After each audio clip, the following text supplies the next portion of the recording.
Welcome back. In this video, I wanted to explore a bit the possibility of the United States being dragged to a war with Iran.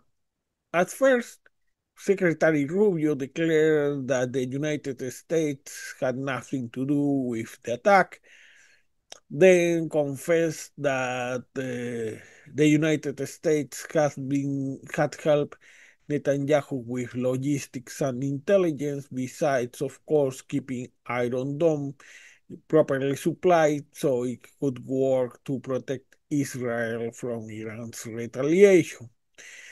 The question is whether the United States will also participate in the offensive, not just on defensive actions, which could begin with an attack on Fordo's underground facility, because the Fordo nuclear site can be reached with the weaponry Israel has.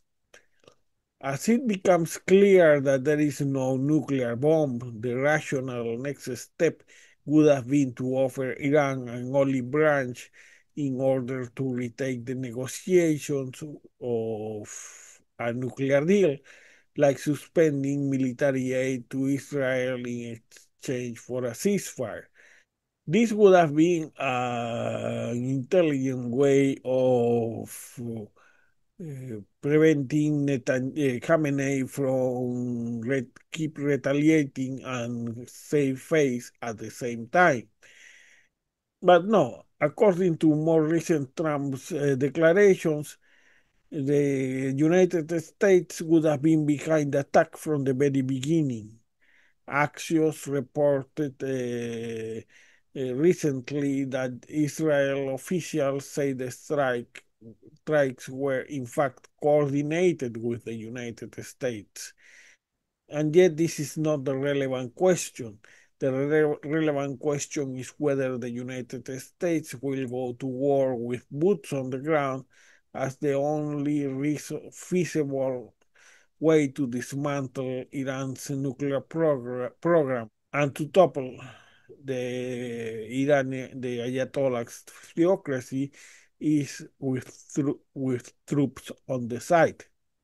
This is not a relevant question, though, considering that we don't have any expectation of Trump trying to offer that olive branch to Iran in order to de-escalate the conflict in an intelligent way, and at the same time still having the hope of getting that nuclear deal. The relevant question is whether the United States will go to war with boots on the ground as the only feasible way to dismantle Iran's nuclear program and topple the Ayatollah's theocracy is with troops on the side. Um, American troops in the Middle East are very exposed to the kind of reprisals that could turn an attack, even an attack by proxies, into Trump's Tonkin Gulf incident. Let's remember that it was the Tonkin Gulf incident which started as a provocation to North Koreans, what ended up in the attack that gave Johnson the excuse to escalate the Vietnam War. So in this video, I want to address some issues. One, the position of the United States worldwide will be weakened as they will see, as the world will see Trump siding with Netanyahu and Putin. Let's remember that Trump wants to make Putin a mediator in the conflict, so elevating Putin's status even more. If you add this to his erratic tariff policy and to the way he has bullied Belt and Road in cases like Panama, This may incline the global south to side with China, even if Xi dumps his exports in those countries in order to relieve China in its struggle with deflation. Worse, that will push Xi towards Putin's bellicist warmongering approach, and of course may open the door for another war like the Iraq War. Even if Khamenei goes soft, the Revolutionary Guard may be inclined to follow into the footsteps of the Taliban, and we know that how that war ended for the United States, not to mention that what a destabilized Iran could mean for for other countries in the region like Iraq and Jordan. Does that mean that there is no other way but to appease the Iranian theocracy? No, of course not. If you want to weaken Iran's ayatollahs without turning the country into a failed state, give a victory to Pezeshkian, the moderate Iranian president. If Khamenei doesn't try to neutralize him, that will strengthen the moderates. And if he tries to undermine Pezeshkian, it might trigger another green movement.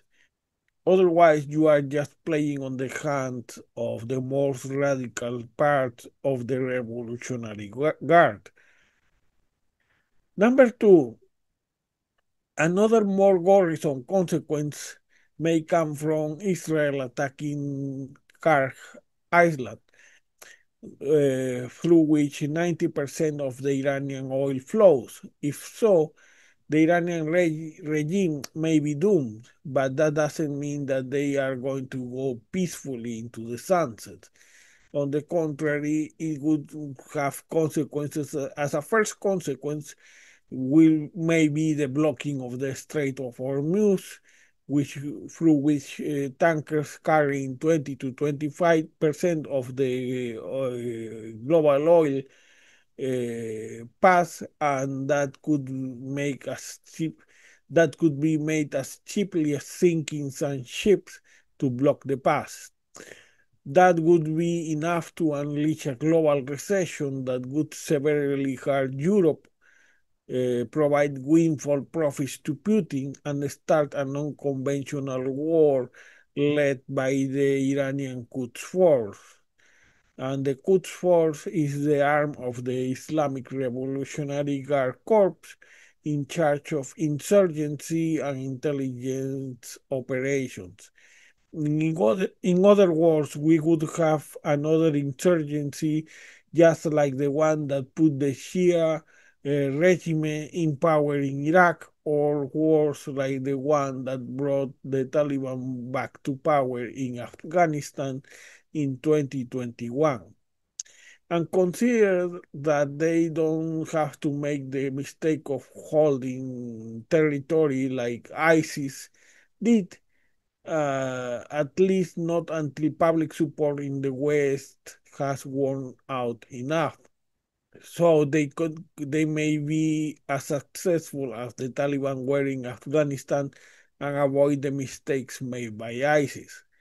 And yes, Khamenei may not be inclined to wage war, different from Mullah Omar in the case of the Taliban, but the Revolutionary Guards may have that inclination. They are more radical, more fundamentalists, and consider that accepting humiliating terms like the unconditional surrender Trump demands now would be considered a demonstration of weakness by the most radical elements, which could trigger an uprising from which the clear loser will most probably be the Green Movement. So, in other words, any chance of reviving the Green Movement would be foreclosed. If Iran makes Hormuz impassable, The threats to energy security could spike prices, affecting Europe particularly, as much of Europe's imports of oil and liquefied natural gas come from the Gulf states, Saudi Arabia, Qatar, and the United Arab Emirates through the Strait of Hormuz. The hiking prices would take a toll on Europe's manufacturing, transport, and agricultural sector. All this, not to mention the possibility of a broader regional war, in which case in which Yemen and Iraq might opt for siding with Iran. And if Iran turns into another Yemen, that would be a hell of a counterinsurgency fight. And of course, consider how much Saudi Arabia has tried to eliminate the Houthis, the Houthi insurgency, and how the Houthis are still there. So it's one thing is to have a conventional war, like for instance, India against Pakistan. Another completely different thing is to wage an unconventional war. And Afghanistan should have been a lesson we have already learned. It doesn't seem so. At least that's what it seems. Though let's be fair, if the people are not connecting the dots, it's because the leaders of the party, the Democratic Party, which should be helping them connect the dots, are not doing their job. The other loser, of course, would be China. This conflict doesn't benefit Xi Jinping either, who still wants to avoid a dependence on Putin when it comes to energy. China doesn't want the flow of oil coming from the Persian Gulf to be disrupted in any way, and China doesn't want the price of oil to rise. So besides, China doesn't want that demand for their products falls because of an increase in oil prices. So unless the West, and in this case it would be Europe, are not willing to be part of a are not willing to make a common front with China, they are going to bring the full weight of their economic power behind Iran, because they will have no other option. And of course, with Putin using Russia's energy income to keep his war machine rolling, and Europe is still struggling to catch up with Russia, this is also bad news for Ukraine. This, besides probably the reluctance of G7 to impose the new sanctions on Russia that Europe had promised if Putin didn't offer any progress in Trump's led ceasefire talks. The reluctance to proceed with the sanctions, it should be a warning about how strong is Europe's commitment to Ukraine is going to be if the economy deteriorates significantly as a result of this conflict. And having said that, let me leave you with our newscast. Good evening. This is Brian Thomas Simons, and these are the main headlines of this hour. Among other news. 7. Secretary Leavitt denies allegations of Trump using a body double for the First Lady Melania Trump.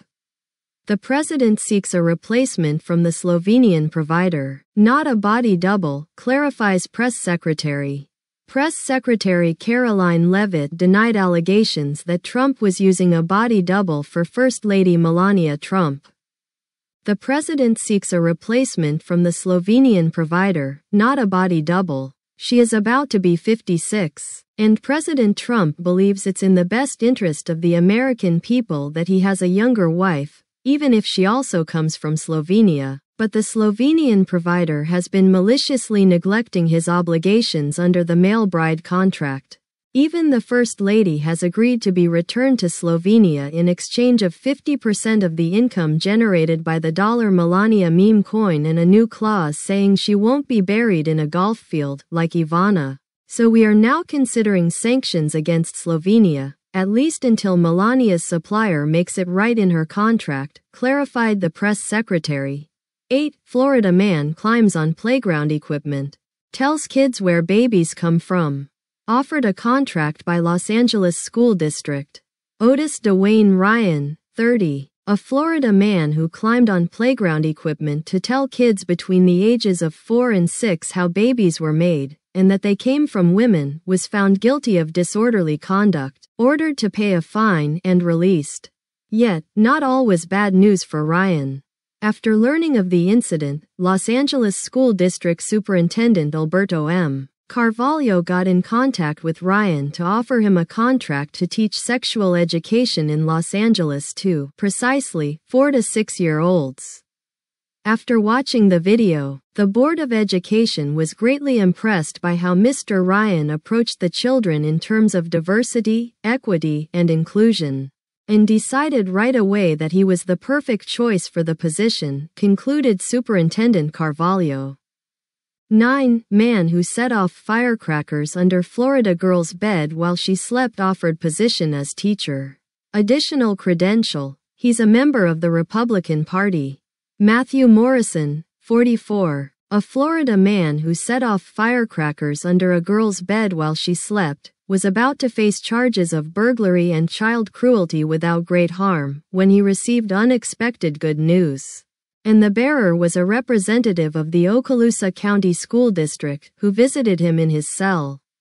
Robert DeSantis, representative of the Okaloosa County School District, declared to the press, "Even though he is an illiterate bum who lives in a tent, we have offered Mr. Morrison a position as a teacher in our school district because we have been greatly impressed by his naturally disposition to be unnecessarily cruel with the defenseless for no good reason. Besides, he has another credential for the position. He's a member of the Republican Party, an affiliation that will allow him to use the Patriot defense to get the charges against him dismissed and even get a $100,000 compensation if he is not immediately freed. We can't wait for Mr. Morrison to start teaching our second-grade children. I say he was born for the position," added the school district representative. This has been the news of this hour. Sponsored by Church of the Holy Redeemer's Power in the Spirit. Have you accepted Jesus Christ as your personal Savior? Did you vote for Trump in 2016 and then in 2020? This is the right church for you. If so, Church of the Holy Redeemer's Power in the Spirit is the only Christian church that can promise you in the Lord to have 72 virgins in heaven for only a donation of $50 a month. You will have access to those 72 virgins in heaven. For an additional $25, you will be allowed to replace 10 of them, and for $100, Heaven Premium, you will be allowed to choose them for yourself. Guaranteed, if you're not satisfied with those 72 virgins after you die, full refund of your money. We accept Visa, MasterCard, American Express, and Discover.